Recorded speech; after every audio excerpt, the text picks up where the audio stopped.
If you're heading into summer knowing that next year's schedule looks a little different, maybe you picked up a new prep, maybe you're switching out a course, maybe your principal came to you and said, "We need someone to teach this." And you said yes before you fully thought it through. Same. This episode is for you. Welcome to the Secondary Teacher Podcast, the podcast for middle and high school teachers juggling multiple preps to get the strategies to reduce overwhelm so that you don't have to choose between being an effective teacher and prioritizing important relationships. I'm your host, Khristen Massic, a 10-year high school engineering teacher, former middle school assistant principal, and teacher coach. Every week, we will discuss strategies, systems, and time-saving tips to help you not only survive but thrive as a multiple prep teacher. Let's be honest, summer planning for teachers who are teaching something new is completely different experience than summer planning for teachers who are refining something they've already taught. And most planning advice doesn't account for the difference. Improve one unit every summer sounds great, unless you don't have units yet. Unless the course is brand new to you and you're not even sure where to start. So today, I want to talk about what actually helps when you're walking into something unfamiliar. And I'll tell you up front, it's probably not what you think. At the end of my second year of teaching, my school split. They were building a new high school in the area. Enrollment dropped significantly because now we just had half as many students. And suddenly, the drafting courses I'd been hired to teach didn't have enough students to fill my schedule. And I didn't see it coming. I was a new teacher. I didn't fully realize how much that kind of enrollment shift would impact elective courses specifically. Like, nobody told me. I just showed up and my principal came to me and said, "Are you credentialed to teach anything else?"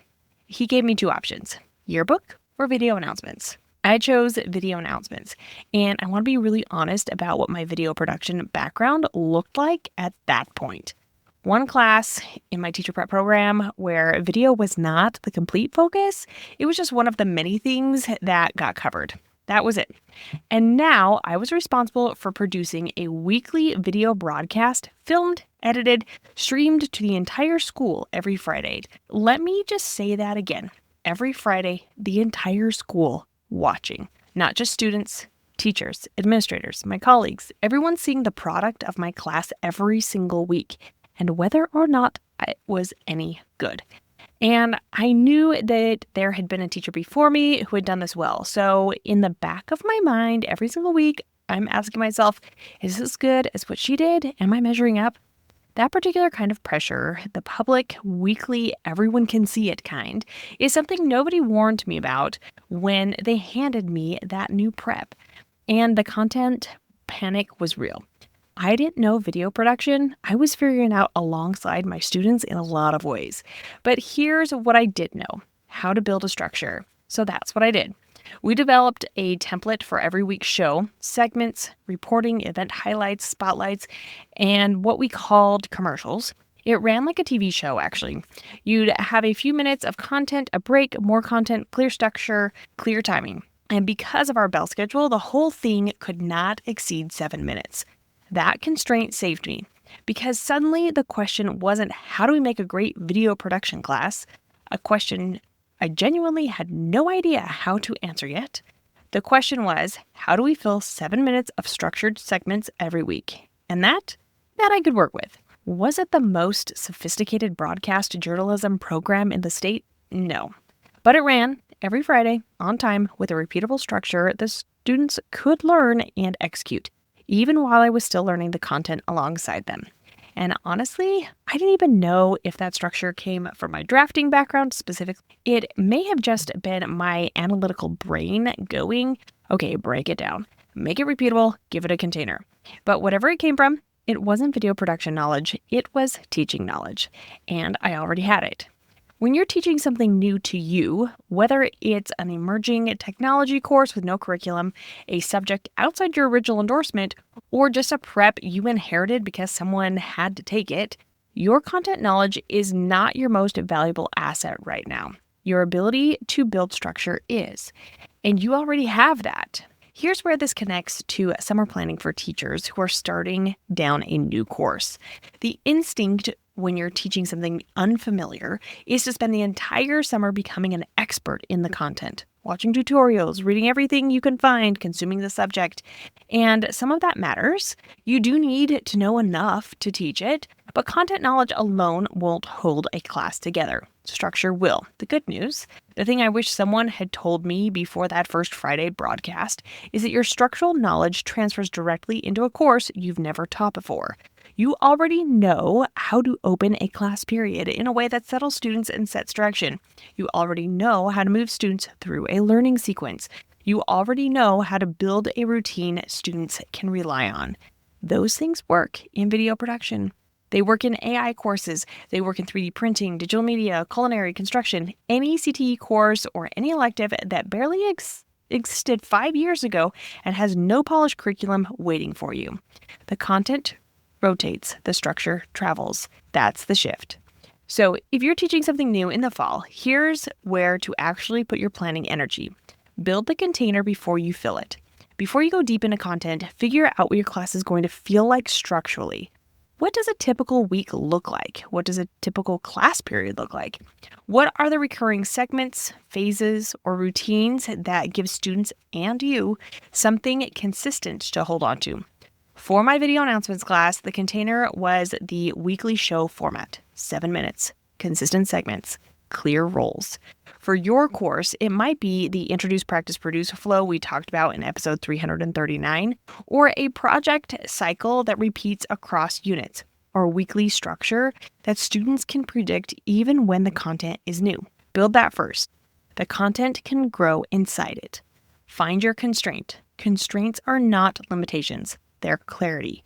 7 minutes was my constraint. It told me exactly what I was building toward every week, and it made every other decision easier.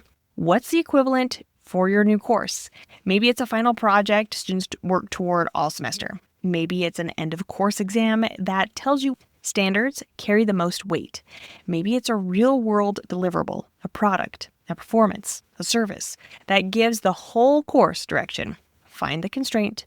Build toward it. Identify what transfers from what you already teach. This is the step most teachers skip, especially when they're panicking about unfamiliar content. Before you go looking for new resources, ask yourself, what discussion structures do I already use that could work here? What project format could adapt to this content? What classroom routines already work for my students that I can bring into this new course? You are not starting from zero. You are starting from everything you've already built as a teacher and applying it to a new content. That's a much more manageable starting point than I need to become an expert in this subject before August. Give yourself permission to learn alongside your student. This is the one nobody says out loud. You do not have to know everything before the first day.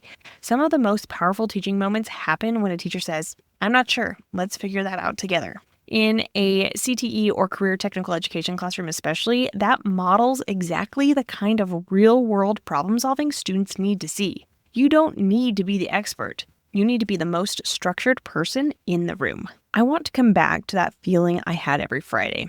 Is this as good as what she did? Because I think that comparison trap is one of the most common and most draining things that happens to teachers who inherit a new course.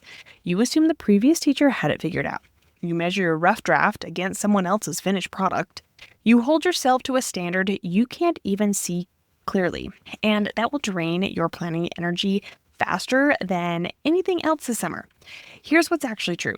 Every teacher who has taught a course new to them started somewhere. The teacher you're being compared to, in your own head, if nowhere else, had a first year in that course too. They figured it out. You will too.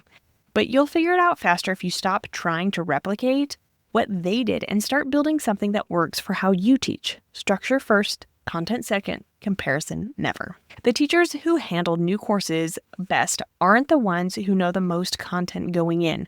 They're the ones who build the strongest structures earliest, because a clear structure gives students something to trust while you're both still figuring out the content. And it gives you something to return to when a lesson falls flat or a unit doesn't land the way you planned. So this summer, before you spend 40 hours watching YouTube tutorials about your new subject, spend 10 minutes asking, what does a week in this class actually look like? Build that structure, trust it, and give yourself permission to fill it with content as you go.